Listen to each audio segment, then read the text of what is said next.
There's a moment. Maybe you've had it. You're standing in a coffee shop, or in a meeting, or at an airport, and someone asks you something simple. Really simple, like, how long have you been waiting? And your brain just stops. You know the answer. You know the words. But something happens between your brain and your mouth, and the words don't come out, or they come out wrong, or they come out so slow that the moment is already gone. And then you smile and nod and walk away. And inside, you're thinking, why? Why can't I just say it? Why is this so hard? If that moment sounds familiar, this is the episode for you. Because today, we're talking about the real reason your English gets blocked. And it's not what you think. Can I ask you something weird? Yeah, what happened? No, nothing happened. I was thinking about something, and I wanted to ask you about it. Okay, now I'm nervous. No, don't be nervous. It's not bad. It's just, okay, you know when you're trying to say something in English, and you know what you want to say, but the words just don't come out? Oh, yeah, that happens to me a lot, actually. Right? Like you know the word, you've seen it, you've read it maybe. But in that moment, it's just gone. It's like the word exists somewhere in my head, but I can't find it fast enough. Exactly, like your brain is searching, and it's loading, and the other person is just waiting. And that waiting makes it worse. So much worse, because now you're nervous. And when you're nervous, you can think even less clearly. It's a terrible cycle. It really is. So I was thinking, why does that happen? Like, what's actually going on? I don't know. I always just thought I needed more vocabulary. That's what everyone thinks, but I don't think that's it. Not really. What do you mean? I mean, most of the time, the person has enough words, like they know enough English. They've studied, they've watched movies, they've done the work, but they still get stuck. That's true, like I know so many words. But in a real conversation, I can't always find them. So why do you think that is? I genuinely don't know. Maybe I'm thinking too much? Yes, that's it. That's the thing. You're thinking too much. But more specifically, you're translating. Translating? Yeah, like inside your head. You're thinking in your first language, then translating it to English, then saying it. Oh, wow, I do that. I definitely do that. Everyone does it, especially when they're starting out or when they're nervous. Your brain goes to the comfortable place first, the language you grew up with, and then it has to do this extra step. Translate. And that extra step takes time. It takes time and energy. And while you're doing that, the conversation is moving. The other person is waiting. And now you're panicking. And when you panic? Everything gets worse. Yeah. So it's not that I don't know English, it's that I'm going through a detour. Yes, a detour. That's the perfect word for it. You're taking the long road every single time, instead of just going directly. That makes so much sense. I never thought about it that way. And the frustrating part is, the more you try to translate perfectly, the worse it gets, because you're adding pressure to yourself. Like you're trying to be too correct. Exactly. You want every sentence to be right, every word in the right place, perfect grammar, and that pressure. It freezes you. I know that feeling. I've stood in front of people and just nothing came out. That's so common. You are not alone in that. It feels very alone in that moment, though. I know, it really does. But honestly, almost everyone who is learning a language has had that exact moment. Even people who are quite good at English? Even people who are fluent, like truly fluent. If they're nervous enough, if the situation is stressful enough, they still get that block. Wow, okay, that actually makes me feel better. It should, because it means the block isn't about how much you know. It's about something else. What else?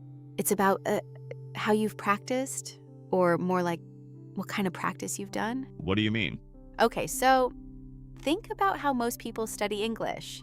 They read, they do grammar exercises, they watch videos with subtitles. They learn vocabulary from lists. Yeah, that's pretty much what I did. Me too.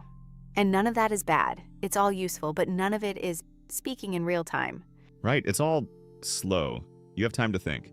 You have all the time in the world. Nobody is waiting. There's no pressure. And your brain learns how to do English that way, in slow, calm, careful mode. So then when you're in a real conversation, Your brain has never actually trained for that. The speed, the pressure, the back and forth. It's like training for a marathon on a treadmill.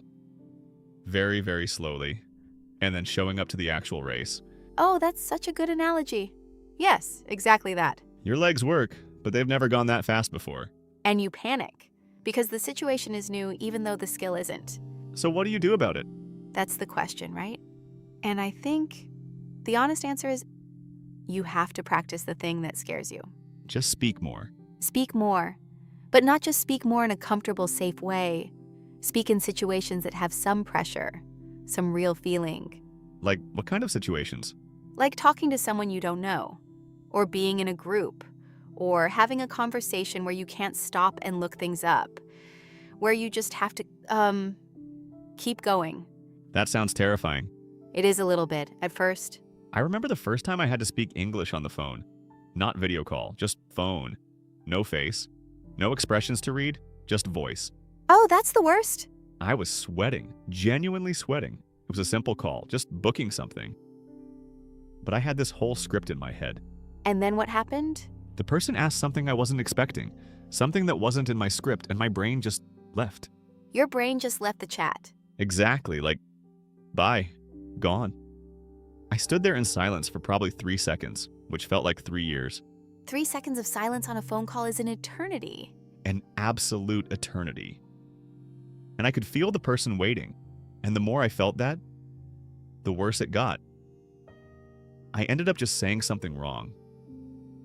I know it was wrong, but I said it anyway because I needed to say something. And you know what? That's actually brave. It didn't feel brave, it felt embarrassing. But you kept going. You didn't just hang up. I almost did, though. Genuinely considered it. Most people would, but you didn't. And that's the thing. The people who get better at English faster, they're not the ones who never feel embarrassed. They're the ones who feel embarrassed and keep going anyway. That's actually kind of comforting. It's true, though. I used to think that people who spoke confidently just never had that nervous feeling, like they were just born confident or something. And? And no, they had the nervous feeling. They just had more practice dealing with it, more reps, more times where they felt embarrassed and kept going anyway, until the embarrassment got smaller. Does it fully go away? I think it gets small enough that it doesn't stop you anymore. Like it's still there. You can still feel it a little, but it's not in charge anymore. That's a really nice way to think about it. I think the goal isn't to feel zero nervousness. The goal is to be able to speak anyway. Speak through the nervousness. Yeah, just keep going, even if it's not perfect. Even if you make a mistake, just keep going. I think a big thing for me is I care too much about mistakes. Oh, definitely. That's such a common thing. Like if I say something wrong, I feel it for the rest of the conversation, like I'm carrying it. Yes, you're still thinking about the thing you said wrong 5 minutes ago, while the person has completely forgotten about it. They've moved on. They moved on immediately. They didn't care, or they didn't even notice, but you're still holding it. And that makes everything after that more tense. Because now you're trying even harder to be correct. So you slow down more. And that makes the gap between what you're thinking and what you're saying even bigger. It's all connected. It's all connected. The translation thing, the fear of mistakes, the pressure, the slowing down, it's one big loop. How do you break the loop? Honestly, I think it starts with giving yourself permission to be imperfect. That's easy to say. I know it sounds simple, but it's genuinely hard to do, especially if you're someone who cares about doing things well. Which most people who are learning a language do care about. Exactly. The people who don't care, they just say whatever. And ironically, they often progress faster because they're not holding themselves back. That's kind of annoying. A little bit annoying. Yeah, but you can get there without being careless. You can care about English, but also accept that mistakes are part of how you get better. Not just part of it, maybe like the main ingredient. Yes, actually, yes, the main ingredient. You learn so much more from a mistake you made in a real conversation than from studying a grammar rule for an hour. Because you feel it. You feel it. It sticks. You remember the moment, the embarrassment, the correction. You never forget it. Versus something you read in a book that you forget by the next day. Completely forget. I've forgotten entire textbook chapters. But I remember every embarrassing English moment I've ever had. Same, every single one. And all of those moments made me better. That's a beautiful way to look at it. I mean, It helps to look at it that way. Otherwise, it's just a collection of painful memories. Just a highlight reel of embarrassment. Exactly, so you might as well make it useful. Can I ask you something? When did it start to feel easier for you? Like, was there a moment? Yeah, actually, I think I was living abroad and I had this neighbor and she would just knock on my door sometimes and we would talk. Just normal stuff. How was your day? What did you cook? Did you see that thing on the news? Just normal neighborhood talk. Okay. And at first it was hard because she talked fast and she used expressions I didn't know. And I was always a little behind in the conversation. I know that feeling. You're always one sentence behind. Yes, you're processing what they just said while they're already on the next thing. And you give up trying to respond properly and just nod. The nod, the classic nod. I did that a lot. We've all done the nod. But after a few weeks of talking to her, it started to shift. Like slowly. Not all at once. But I noticed I wasn't as behind anymore. I was catching more. And I was responding more naturally. What changed? I think my brain just got used to the rhythm, like it got faster. Because it was practicing at that speed every day. Not perfect, but consistent. Consistent. That word keeps coming up. Because it matters so much. Not perfect, not even great, just consistent. A little bit every day is so much more powerful than one huge session once a week. Like exercise. Exactly like exercise. You don't get strong by going to the gym once a month for 5 hours. You get strong by going 3 times a week, every week. Consistently. I know this intellectually, but I still don't always do it. Nobody does. That's the human thing. We know what we should do, and we don't always do it. We're very good at knowing things and bad at doing them. It's a real talent we have. Truly a gift. But I think with language especially, the gap between knowing and doing is huge. Because the doing is uncomfortable. And we naturally avoid uncomfortable things. So you have to make it less uncomfortable. Or you have to accept that it's uncomfortable and do it anyway. One of the two. Or both. Or both. Yeah. Lower the discomfort where you can, and then push through what's left. How do you lower the discomfort? Little things, like starting with people you trust, your friends, family. Practice with people who already like you and who won't judge you. That makes sense. Stakes are lower. Much lower. And then slowly add more challenging situations. A stranger, a small group, a presentation, build up. Like exposure therapy almost. Honestly, kind of exactly that. You expose yourself to the scary thing, in small doses, until it stops being as scary. Do you think some people just have a natural talent for language, like some brains are just built for it? I think maybe. There might be some differences, but I honestly think it matters so much less than people believe. Really? Yeah. Because I've seen people who are supposedly talented at languages who still get stuck because they're afraid of making mistakes. And I've seen people who supposedly have no talent who become really fluent because they're just not afraid. The attitude matters more than the talent. I genuinely believe that. Attitude, consistency, and willingness to look stupid for a while. The willingness to look stupid, that's underrated. So underrated. Like, if you can get comfortable with looking a little bit silly, you learn so fast. Because you try things. You experiment. You use words you're not sure about.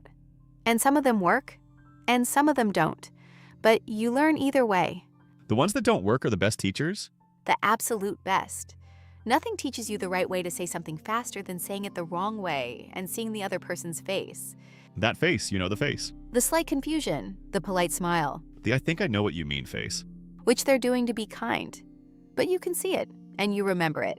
I made a mistake once in English. I mixed up 2 expressions. And I said something that meant something completely different from what I intended. Oh no, what did you say? I don't even want to say it now. It was about being tired. And I used an expression, and it came out very wrong. How wrong? Very wrong. The kind of wrong that makes people look at you differently for a second. Okay, not asking anymore. Please don't ask. But you obviously remember it. Burned into my brain forever. And do you still make that mistake? Absolutely not. So it worked. It worked. Painfully, but it worked. That's the thing. The more uncomfortable the lesson, the more permanent it is. I think there's something important about not just memorizing language, but feeling it. Like understanding why something is said a certain way. Yes, context. culture, the feeling behind the word. Like the word awkward. It's not just uncomfortable, it's a very specific kind of uncomfortable, like social discomfort, silence that shouldn't be there, situation that's just slightly off. Yes, you can feel it when you say it. Awkward. Even the sound of the word is a little awkward. It really is, it kind of stumbles. Words like that are so much easier to remember because they have a personality. Some words just have personality. Absolutely. And when you understand the personality of the word, you know how to use it. Not just what it means technically, but how it feels. When to use it, when not to. That's a level of understanding that doesn't come from a dictionary. It comes from listening, from reading things that aren't textbooks, from watching people actually use the language. And from using it yourself, even badly. Especially badly at first. I want to go back to the translation thing for a second, because I'm still thinking about it. Yeah, go ahead. So the problem is translating in your head? And the solution is, what? Just stop translating? I mean, you can't just decide to stop. It happens automatically. But what you can work toward is thinking in English, like before you even get to the translation step. That sounds amazing. I don't know what that feels like. It takes time, but it happens gradually. You start noticing that for certain things, for easy, familiar things. You're not translating anymore. You're just thinking it in English directly. Like numbers. Yes, numbers are a great example. When you first learn numbers in a new language, you translate. 10 plus 10 is 20. But eventually, you just know it in that language. It bypasses the translation. It bypasses it. And that starts happening with words, then phrases, then whole sentences, as you get more comfortable.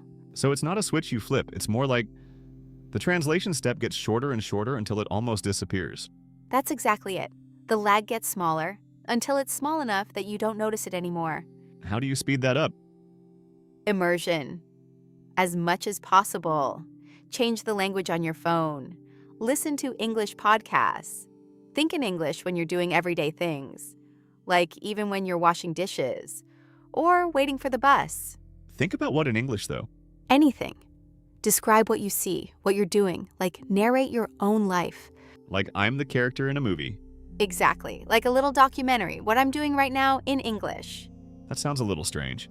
It's very strange and very helpful because you're building that habit of reaching for English first instead of your native language. Building the habit, not the knowledge. Yes, the knowledge is probably already there. The habit is what's missing. Okay, that's a genuinely important distinction, because I always thought my problem was that I didn't know enough. But maybe my problem is that I haven't built the habit of using what I know fast enough. That's a really big insight, actually. Is it? Yeah, because a lot of people spend years adding more vocabulary, more grammar, more rules, when actually they already have what they need. They just need to train using it faster. It's like having all the ingredients in your kitchen but never cooking. Oh, that's good. Yeah, the knowledge is the ingredients. The habit is actually cooking. You have to cook, even if the dish isn't perfect. Even if it's terrible at first, you cook, you learn, you get better. I like this. I feel weirdly motivated right now. Good, because you should be. Because honestly, the stuff we're talking about isn't secret knowledge. It's just reminders. Things people need to hear again. Why do you think people don't hear it, though? Like, this stuff seems obvious when you say it, but it took me a long time to get here. Because most English learning systems don't focus on this. They focus on content, vocabulary, grammar, and those things matter. But the mindset stuff, the emotional stuff, the habit stuff, that gets ignored. And it's the stuff that actually controls whether you speak or not. Exactly. You can have perfect grammar in your head, but if fear is running the show, nothing comes out. Fear is running the show. That's a good way to say it. And the thing about fear in language learning specifically, it's so connected to identity. Like when you speak in your native language, you're fully yourself. You have your humor, your personality, your tone, everything. And in a second language? You're a smaller version of yourself. At first, like you can't express the full complexity of what you're thinking. And that's frustrating. And a little bit sad, honestly. It is sad. I felt that, like I'm smarter than this conversation makes me seem. Yes, that's such a real feeling. You're a complete person inside, with full thoughts and nuanced opinions. And you come out in the other language as this simple, stilted version of yourself. Basic vocabulary, short sentences like a child. And that's humbling for an adult, to feel like a child in a conversation. I think that's where a lot of the shame comes from, right? Not just being wrong, but feeling small. Yeah, feeling like you're not representing yourself accurately. And then you start to avoid situations where that might happen. Which is the worst thing you can do for your progress. Because avoidance means no practice. No practice means no improvement. And no improvement means the fear stays. And then avoidance seems even more logical. And the cycle just keeps going. It's so easy to fall into that. So easy. I did it for a while. I just stayed in my comfort zone, stayed with people who spoke my language, chose the easy path every time. What made you change? Honestly, necessity. I was in a situation where I just had to speak English. There was no other option. And that necessity was uncomfortable, but it was also freeing in a way. Because you didn't have a choice. Because I didn't have a choice, which meant I couldn't overthink it. I just had to do it. And it was messy and imperfect. And I made so many mistakes. But you survived. I survived. And more than that, I realized the thing I was afraid of wasn't as bad as I imagined. Fear is always bigger in your imagination than in reality. Almost always. What you imagine happening if you make a mistake, it's so much worse than what actually happens. What actually happens is people just respond. They help you, they wait, they figure out what you mean. Most people are kind. Most people understand. Most people have been in a situation where they felt lost in language, or they know someone who has. Even if they haven't, they can see that you're trying. And trying is enough. It's more than enough. It's everything, honestly. The trying is everything. Okay. I want to talk about something specific, because I think a lot of people have this. The thing where you know a word, but in the moment you can't find it. The tip of the tongue thing. Yes, where it's right there. You can almost touch it, but it won't come. I hate that feeling so much. It's the worst. And what do you do in that moment? Like in a real conversation, when that happens? This is something I had to learn, because my instinct was to stop and search and wait. And the other person is waiting while I'm searching. Which adds pressure. So what I started doing was keep talking. Use a different word. Use a simpler word. Describe it instead of naming it. Like if I can't say the exact word hi, say what it does. Or what it looks like. Give context instead of the word. Yes. Like instead of, I don't know, the word frustrated.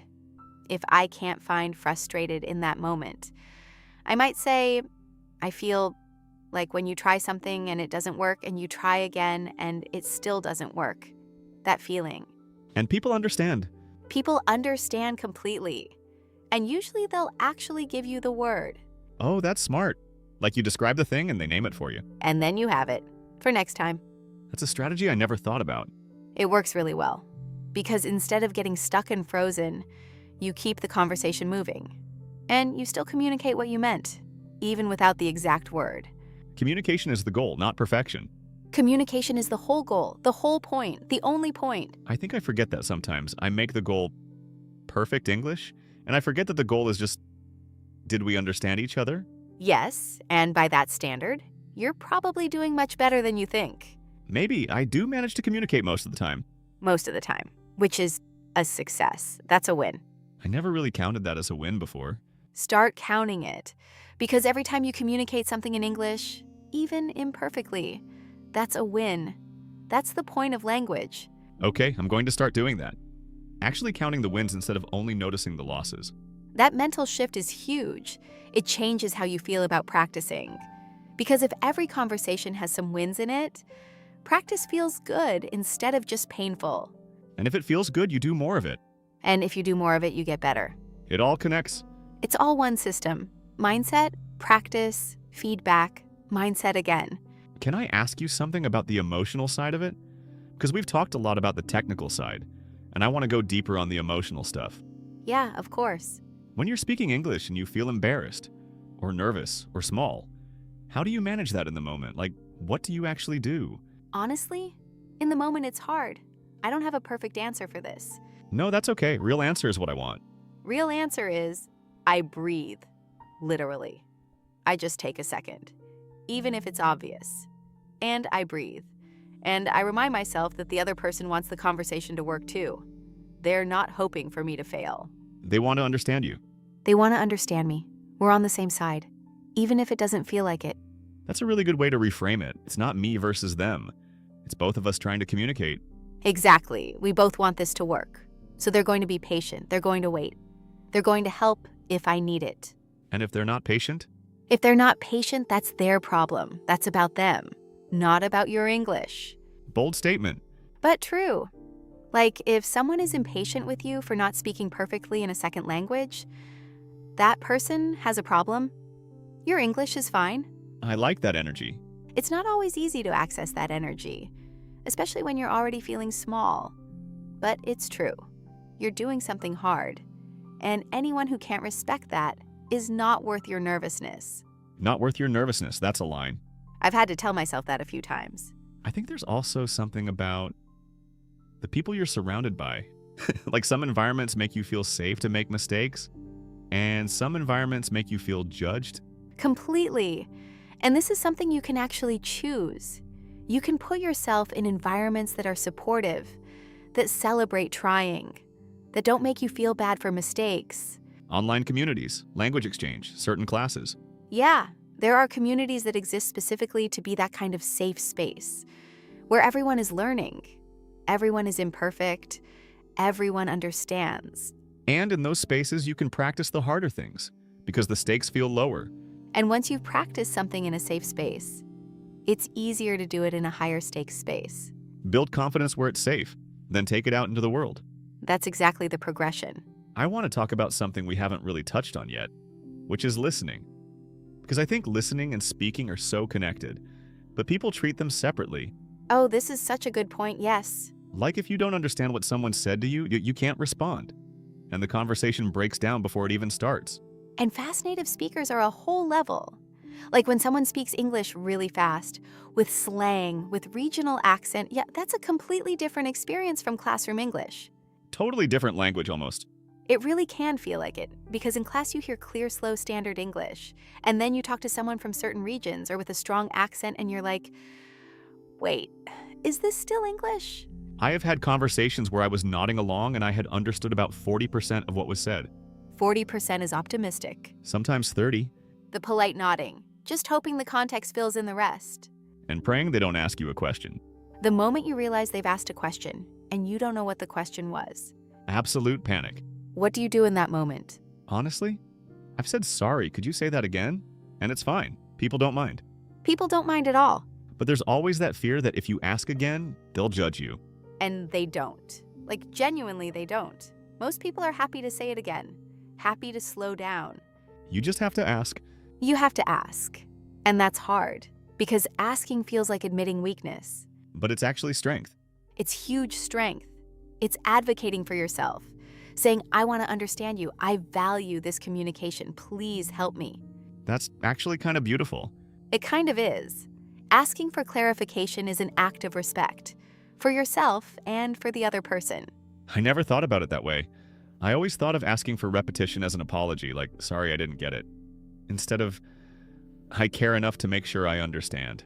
That reframe changes the feeling of it completely. Yeah, it does. Because if you're doing it, because you care about the conversation, it's confident, not weak. And the other person usually responds to that energy. They do. They can feel the intention behind it. Okay, I want to ask you about something that I think is really specific to a lot of learners, and that's the internal critic. Oh, yes. Like the voice inside. That comments on everything you say. That says that was wrong. That sounded stupid. They noticed. Everyone noticed. The inner critic, it is so loud sometimes. How do you quiet it? I'm not sure you ever fully quiet it, but I think you can turn the volume down. How? By catching it. Like just noticing when it's talking and naming it. Like, okay, that's the inner critic. That's not reality.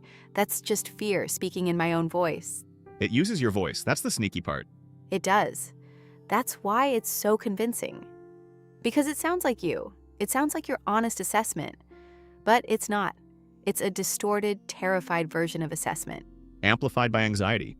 Everything is bigger than it actually is. Every mistake is a catastrophe in the inner critic's world But in the real world, it was just a slight stumble that the other person barely noticed. and is already forgotten. Already gone. The inner critic keeps a record. The other person doesn't. That asymmetry is wild. It really is. You're carrying things that nobody else is holding. Just walking around with this backpack of every mistake you've ever made. And it gets heavier over time if you don't put some things down. How do you put things down? You remind yourself that the purpose of making a mistake is to not make it again. Once you've learned from it, you don't need to carry it anymore. You can let it go. Easier said than done. Much easier said, but it's a practice, like any other practice. You do it imperfectly at first, and you get better. Like speaking English. Exactly like speaking English. Everything keeps coming back to that. I think that's because speaking English is really just a specific case of a bigger thing, which is trying something new and uncomfortable and not being perfect at first and doing it anyway.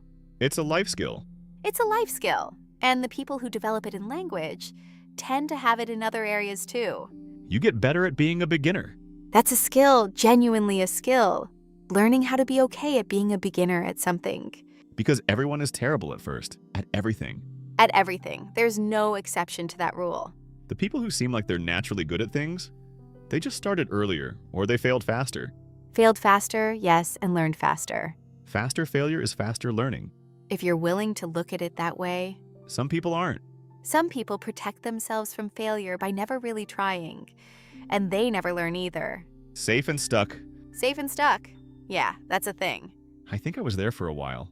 With English, I was doing just enough to feel like I was working on it, but not putting myself in situations where I might fail. That feels like progress, but it's not. It really isn't. Because you're staying in the zone where you're already comfortable, and comfort doesn't grow you. The growth is always at the edge of comfort. Just outside, where it's a little scary. Where your voice shakes a little, But you say the thing anyway. and then the next time your voice shakes a little less. And eventually it doesn't shake at all. Or it shakes and you just don't care anymore. Also a valid outcome. Maybe even better. Can we talk about what actually helps, like practically? Because I feel like we've talked a lot about the mindset. And that's important, but some people need concrete things to do. Yes, good. Let's do that. So what are some things you can actually do, starting today even? Okay, first thing, and it sounds small, but it matters. Change your phone to English. Done. Done that a while ago, actually. Yes, because then all day long you're seeing English, reading English. Your brain is touching the language constantly, even when you're not studying. Passive exposure. Passive exposure is so underrated. You're not actively learning, but you're keeping the channel open. What else? Watch something in English without subtitles in your language, at least for part of it. That's hard. It's hard. Start with something you've already seen, something you know well. So you already know roughly what's happening, and you can focus on how things are said rather than what's happening. Oh, that's smart. Rewatching with English subtitles or no subtitles? Exactly. Because the story isn't a mystery anymore. So your brain can relax about the plot and actually listen to the language. And you start noticing things you never noticed before. Expressions, rhythms, how native speakers shorten words, how they run sentences together. Real speed. Real speed, real pronunciation, not the slow, clear version. What else? Talk to yourself. I know it sounds funny, but talk to yourself in English. Narrate your day. Think out loud. In the shower, on the commute. Perfect places. Nobody can hear you. No judgment, just practice. And you're training your brain to produce English in real time. Which is exactly the skill you need. Not to understand it, to produce it. On the spot. That distinction matters. Huge distinction. Most studying is input, reading, listening, but speaking is output. And you have to train output specifically. You can't get fit by watching exercise videos. Perfect analogy. You can watch 100 exercise videos, and you will not get stronger. You have to actually lift the thing. You have to lift the thing. What else? Find a conversation partner, even online. There are so many ways now. Someone who is also learning, or a native speaker who wants to exchange languages. Mutual learning. You help them with your language. They help you with English. Nobody is there to judge. You're both learning. And because you're helping them too, you feel less small. You feel like an equal. which you are, you just have different strengths in different languages. I like that framing. Not student and teacher, just two people exchanging. That's exactly what language exchange is, and it changes the feeling completely. Any other practical things? Read things that aren't textbooks. Read things you actually enjoy. In English, articles about topics you like, books in simple English, even social media if the content is good. Because you're reading for pleasure, not for study. And when you read for pleasure, your brain absorbs differently. You're not trying to memorize, you're just enjoying. And things stick anyway. Because they're connected to something you cared about. Emotion is memory. Things that you feel, you remember. Things that are just cold information, you forget. That's why stories work. That's exactly why stories work. You feel the story. You feel the characters. You remember the language that carried those feelings. So reading novels in English is actually one of the best things you can do. One of the best. Especially if you choose stories that you genuinely want to know what happens next. Page turners? Page turners in English, highly recommend. What about speaking in groups? Because one-on-one is hard enough, but groups feel even scarier. Groups are a whole other level. Yeah. Like in a meeting, or a class, or even just a gathering of friends. The thing about groups is, you don't always have to speak, but you can practice by following along and looking for one moment to add something small. Not trying to make a speech. Just one small thing, one sentence, one question, one comment. And doing that once is a win. Huge win, and next time you do it twice and it builds. Slow accumulation. Like savings, every small contribution adds up. I like that. Because it removes the pressure to be impressive. You're just adding one thing. One thing, and everyone starts somewhere. Even native speakers started somewhere. They were not born speaking perfect English. They were babies saying da-da, just like everyone else. Which is actually comforting. English speakers spent years being terrible at English. Years. And then we're just surrounded by it constantly until it became automatic. And learners are trying to compress that process. Into a much shorter time. With less immersion, with less support. That's actually impressive. That anyone learns a second language at all is impressive. I never thought about it that way. Like it's genuinely hard, and the fact that you're doing it at all is remarkable. It is remarkable. Give yourself credit. We're not good at that. We're terrible at that, as humans. We focus on the gap. What we haven't achieved yet, not what we have. The gap versus the gain. Yeah, most people live in the gap. Everything they still haven't done, everything they're still not good at. But if you flip it, if you look at the gain, how far you've come, where you started, the progress is real and it's significant. and recognizing that makes you want to keep going. Because progress is motivating. Focusing only on the gap is demoralizing. Demoralizing, which leads back to avoidance. Which leads back to no practice. Which leads back to no progress. The bad loop again. We keep ending up at loops. Because everything is a loop. The question is which loop you're in. I want to be in the good loop. You're already in it. The fact that you're thinking about this, talking about this, that's the good loop. Awareness first. Awareness first. Always. You can't change something you haven't named. Naming the thing. Naming it. Looking at it. Saying this is what's happening, this is why, and now what can I do? That's actually a very powerful thing. Just naming it. It takes away some of the power. Like when you name the fear, it gets smaller. It was a big, shapeless thing. And now you've given it a shape. And a shape can be dealt with. A shapeless fear is infinite. A named fear is finite. And finite things can be overcome. Okay, I think we should probably start wrapping up. But I want to ask you one last thing. Yeah, go for it. If you could go back to the version of yourself who was really struggling with English, really afraid, really stuck, what would you tell them? That's a big question. Take your time. I think I would tell them, it gets better. But not because the language gets easier. It gets better because you get braver. That's a good distinction. The language doesn't really get easier. You just get more comfortable with it. More willing to go into the unknown parts. More willing to try something and not know how it'll come out. You get braver. You get braver. And brave doesn't mean not scared. Brave means you do it scared. And every time you do it scared and survive, you're a little braver next time. And the version of you that avoided and stayed safe? Would still be scared, still be stuck. Still translating in their head. Still in that detour, taking the long road every single time. And the version who tried, even badly. is a lot further down the road. What would you tell them to do first, like the first practical step? Talk to one person in English today about anything for 5 minutes. That simple? That specific. One person, one conversation, 5 minutes. Something real, not a lesson, not an exercise. A real exchange with a real person. And just see what happens. Just see, because usually what happens is, it was fine. You survived, you communicated, and that's the first crack in the fear. One crack. One crack, and light comes through. What would you tell me? I would tell you, you're not bad at English. You never were. No? No, you were just afraid. And afraid is not the same as unable. Afraid versus unable. Two very different things. Unable means the skill isn't there. Afraid means the skill is there, but something is blocking it. And the block can be removed. The block can be removed with practice, with patience, with small, brave moments every day. Small, brave moments every day. That's all it takes. Not big, dramatic transformations. Not big, dramatic transformations, just consistent small steps, just showing up, just trying. Just cooking with the ingredients you already have. Yes, cook more, even if the food is terrible at first. It gets better. It always gets better. Okay, I feel genuinely good after this conversation. Me too, actually. Reminded me of things I forget sometimes. We all need reminders. We all do. Even the people who think they don't. Especially them. Especially them, yeah. All right.